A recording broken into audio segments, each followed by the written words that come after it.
everyone, welcome you all to my YouTube channel. So today we are going to start our next topic in class 9th economics. In my last video I had explained poverty estimates and I told you to revise this chapter. Okay, so let's forward with this story. आगे बढ़ते एक बहुत अच्छी सी छोटी सी story के साथ, story of Sivaraman. ये शिवरमन की कहानी है जो कि एक स्मॉल विलेज करूर, जिसका नाम है तमिलनाडु में करूर है एक, वहाँ पे ये लोग रहते हैं। करूर एक हैंडलूम के लिए, हाथ के काम मतलब जो फैब्रिक्स बनाए जाते हैं और पावर लूम्स के लिए बहुत ज़्यादा ये फेमस है। ये इस गांव में पूरे के पूरे 100 फैमिली रहती हैं। ठीक है, मैं आपको मतलब वो कैसे रीड नहीं कर रही हूँ, बस उसकी समरी ऐसे बताते जाती हूँ। ठीक है, शिवरमन और उसका एक कॉबलर, बाई कास्ट से वो कॉबलर था, अरुण थातियार इसका नाम है। By caste now work as an agriculture labour for ₹50 per day. ठीक है, तो ये लोग अभी फ़िलहाल किस चीज़ के लिए काम करें, खेती वेती के लिए अपना काम करें, जिससे वो ₹50 कमा लेते हैं एक दिन का। ठीक है, लेकिन 5 लोग for 5 to 6 months in a year. ठीक है, और ये काम बस 5 से 6 महीने करते हैं। ठीक है, खेती वाला काम सिर्फ 5 से 6 महीने एक साल के अंदर करते हैं लोग। Eight other times he does odd jobs in the town. ठीक है, और बाकी दूसरे जॉब्स वो शहर में जाके करते हैं। हिज वाइफ शशिकला, उसकी जो बेबी शशिकला है वो भी ये काम करती है, लेकिन वो बहुत मुश्किल से कुछ काम मतलब उसे मिलता है, और वो उसी काम के लिए उसे सिर्फ ₹25 एक दिन का मिलता है। सेम वर्क करती है जो शिवरमन करता है, वही काम ये भी करती है, लेकिन उसका पेमेंट क्या है, कम है। अब उसके घर में पूरे 8 लोग हैं। उसके घर पे एक 65 ईयर ओल्ड विधवा माँ हैं जो कि बहुत ज़्यादा मतलब अब समझो तो बहुत बीमार हैं और अपने डेली वाले नीड्स भी बहुत खुद से पूरा नहीं कर पाती हैं। वो रोज़ के काम में ये सब चीज़ें नहीं कर पाती हैं। He has a 25 year old unmarried sister, एक उसकी 25 साल की अविवाहिता बहन है। ठीक है, उसके 4 बच्चे हैं जिनका एज 1 से लेकर 16 साल तक है, और जिसमें सबसे छोटा उसका बेटा है। ठीक है, अब वो लोग क्या मतलब उन लोगों के लिए, वो लोग इतने गरीब हैं कि वो लोग बुक्स और ये सब चीज़ें उनके लिए लग्जरियस और बहुत बड़ी चीज़ हो जाती है। ठीक है, तो कोई भी बच्चा उसके स्कूल नहीं जाता है, वो अफोर्ड नहीं कर सकते हैं। ठीक है, अब क्या है, वो इसलिए पैसे बचाता है कि अभी हम इसके पढ़ाई पे खर्च नहीं करें, बच्चों की पढ़ाई पे ना, लड़कियों की पढ़ाई पे खर्च ना करें, क्योंकि एक दिन उन लोगों की शादी करनी है, अच्छा दूल्हा ढूंढने के लिए पैसे चाहिए। ठीक है, तो पैसे वो लोग क्या करते हैं, सेव करते हैं, उनके एजुकेशन पे खर्च नहीं करते हैं। ठीक है, अब क्या है कि अब समझो गरीबी इतनी है कि उस टाइम में मतलब एजुकेशन और ये सब कुछ नहीं, बच्चे घर पे रहते थे। जो उसकी बहन है वो और उसकी जो बड़ी बेटी है वो लोग अपने घर पे रह के घर को संभालते हैं, देख रेख करते हैं। ठीक है, अब उसकी मम्मी का इतना ज़्यादा वो है कि अब उनको अपनी लाइफ से कोई इंटरेस्ट नहीं रह गया। अब वो कोई एक्साइटमेंट नहीं है, वो जीने की कोई इच्छा नहीं है, बस वो वेट कर रही है कि हाँ कब भगवान का बुलावा आए और वो जाएँ। ठीक है, ऐसी सिचुएशन आ गई है उनकी। His sister and elder daughter take care of the हाउस होल्ड। अभी मैंने बताया कि अब वो दोनों लोग क्या करते हैं, उसकी जो बहन है और उनकी जो डॉटर है बड़ी वाली, वो घर का ख्याल रखती है। Sivaraman plans to send his son to school when he comes at the age of, मतलब क्या कि एक ऐसी एज आ जाए तो फिर शिवरमन प्लान कर रहा है कि वो अपने बेटे को क्या स्कूल पढ़ने के लिए भेजे। ठीक है, और अनमैरिड सिस्टर को मतलब उसकी वाइफ जो है उनसे बहुत ज़्यादा कुछ बनती नहीं है, और इसमें ये है, ये दिखाया गया स्टोरी में क्या कि उसकी वाइफ को वो एक बर्डन, शशिकला को वो बर्डन की तरह लगती है, लेकिन वो अपने भाई के लिए नहीं लगती। उसका भाई एक अच्छा सा दूल्हा ढूंढता है, लेकिन पैसों की कमी की वजह से अच्छा दूल्हा वो नहीं ढूंढ पा रहा है। ठीक है, मनी की प्रॉब्लम है वहाँ पे। Although the family has difficulty in arranging 2 meals a day, एक दिन में 2 बार खाने को का भी अरेंजमेंट वो लोग बहुत मुश्किल से कर पाते हैं। ठीक है, और मतलब मिल्क तो कभी कभार ही उनके घर पे आ पाता है, और जब आता है तो वो सिर्फ उसके बेटे के लिए होता है। तो ये स्टूडेंट्स, ये स्टोरी है शिवरमन की, मतलब बहुत ही इस टाइम में ये ऐसी सर्वाइवल बहुत ज़्यादा टफ़ हो जाएगा। ठीक है, तो हम कोशिश करें कि हम इन लोगों की ऐसे हेल्प कर सकें। अगर हमें कोई ऐसा मिले तो हम जो फालतू अपना अन्न फेंक देते हैं, जो वेस्ट कर देते हैं, हमारे क्लोथ्स जो वेस्ट हो जाते हैं, हम नहीं पहनते हैं, शूज़ और ये सब चीज़ें हैं, स्कूल बैग्स हैं, बॉटल्स हैं, तो वो हम किसी गरीब को दे देंगे तो वो यूज़ करेगा। ठीक है, तो वो उसके काम में आएगा। तो हम कोशिश करेंगे कि ये वाला काम हम करें।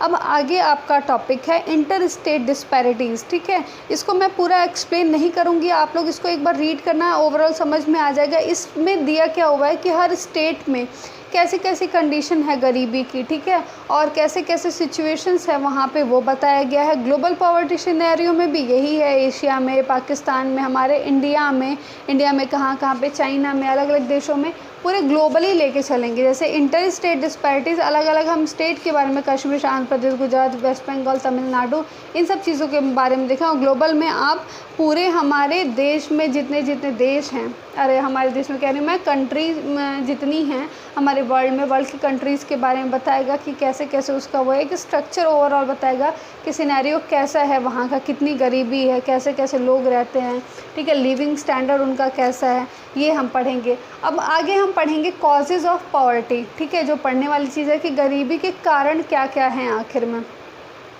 बहुत सारे रीज़न है जो हमारे इंडिया में गरीबी जिस वजह से बढ़ रही है। One historical reason is the low level of economic development under the British colonial administration, ठीक है।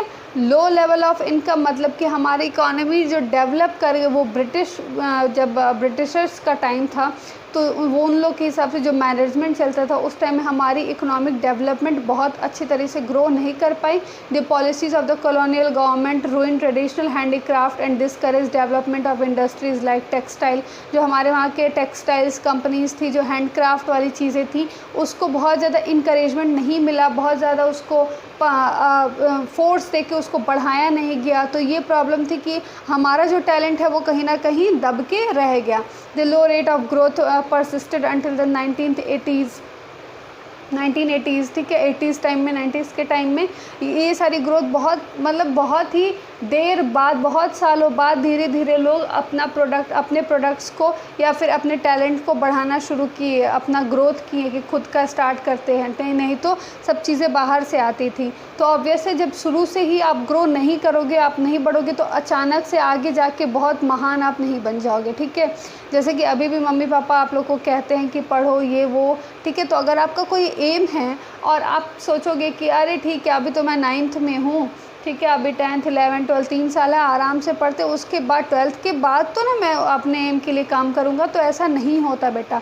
अगर आपके पास कोई एम है तो आप स्टार्टिंग से ही उसको स्टार्ट कर दो ताकि आप उसको बहुत ईजिली कैच कर सको, बहुत ईजिली अचीव कर सको, ठीक है। इतना टाइम का वेट करोगे तो सही टाइम तो कभी भी नहीं आता है, ठीक है। अगर आप वेट करोगे कि सही टाइम आएगा तब मैं पढ़ाई शुरू करूँगी, तो एक बात ध्यान रखना, पूरा टाइम बीत जाएगा और उस टाइम में आपको सही टाइम कहीं पे भी नहीं मिलेगा, ठीक है।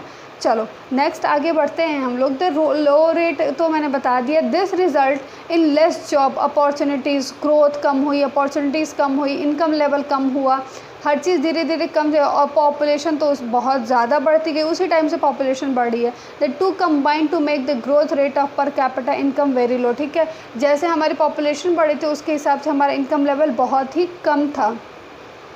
तो दोनों साइड से प्रमोशन ऑफ इकोनॉमिक ग्रोथ और पॉपुलेशन कंट्रोल, ये दोनों चीज़ें नहीं हो पाई, तो धीरे धीरे गरीबी क्या बढ़ती गई, ठीक है। ग्रोथ भी नहीं हो रहा है और पॉपुलेशन को हम कंट्रोल भी नहीं कर पाए, एक तरफ से बढ़ भी रहा है, ठीक है, और डिमांड बढ़ रही है लेकिन उसको सप्लाई करने वाली चीज़ें घट रही हैं, ठीक है। तो जब इन्वर्स रिलेशन होगा तो प्रॉब्लम तो क्रिएट होनी ही है। With the spread of irrigation and the green revolution many job opportunities were created in agriculture sector, ठीक है।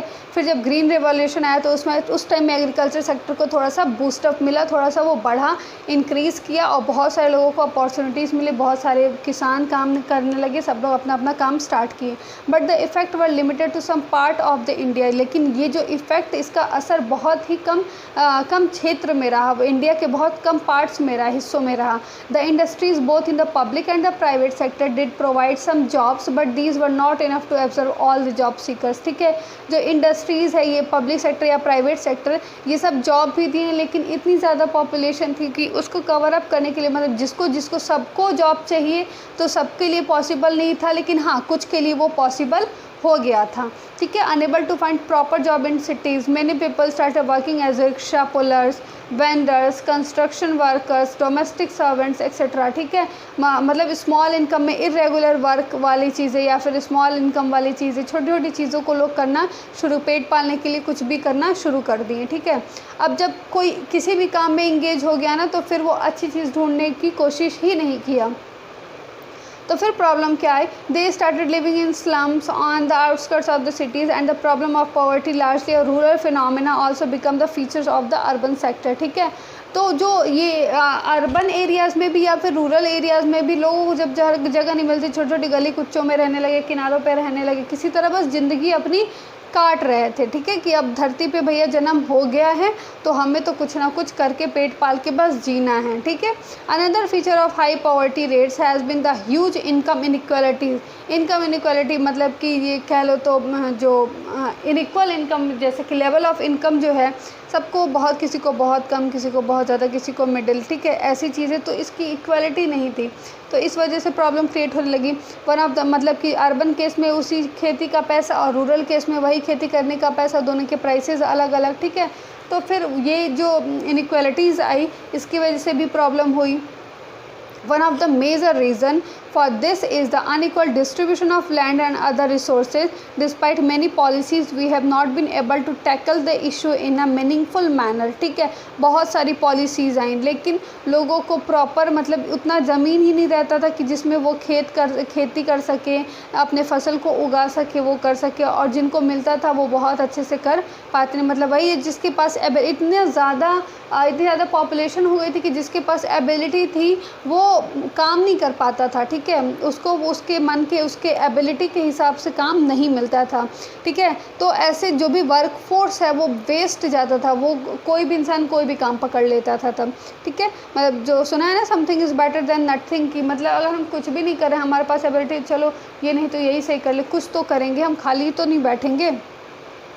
Major policy initiatives like land reforms, which aimed at redistribution of assets in rural areas, have not been implemented properly and effectively by most of the state government. Since lack of land resources कम हो गई, ज़मीन कम होती गई, सब पे कब्जा होने लगा, सब लोग अपना अपना वो करने लगे कि मतलब होता है ना, ज़मींदारी सिस्टम वगैरह आ गया था, तो ये सब चीज़ें भी बहुत ज़्यादा इफ़ेक्ट करी।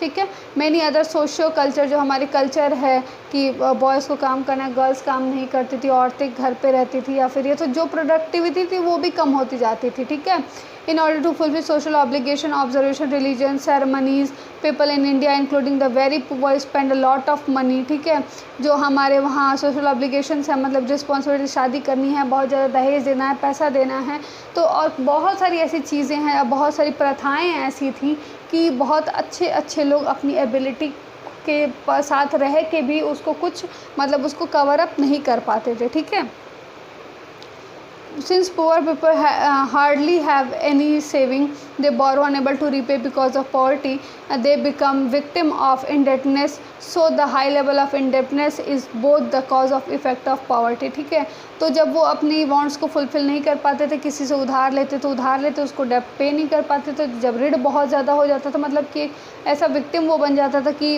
वो अब पेमेंट कर नहीं सकता, तो वो फिर उसके वहाँ पे कोई भी काम कर लेता था, कुछ भी कर लेता था। तो इससे जो एक होता है ना मैन फोर्स, मैन पावर जो थी ना उस टाइम में, इतना उसको वैल्यू नहीं मिला कह लो। तो जितना इंसान काम कर सकता था, जितनी प्रोडक्टिविटी वो दे सकता था, जितना काम करके अपनी इकोनॉमी को ग्रो करा सकता था, उस टाइम पे ये सारी चीज़ें उनको मिली ही नहीं। ठीक है, अब आगे हम पढ़ेंगे इसके नेक्स्ट वीडियो में, मैं आपको एक्सप्लेन करूँगी एंटी पॉवर्टी मेजर्स, उसके बाद से ये चैप्टर ख़त्म हो जाएगा। ठीक है, उसके बाद से हम इसके सॉल्यूशंस करेंगे। Okay, so thank you students, have a good day.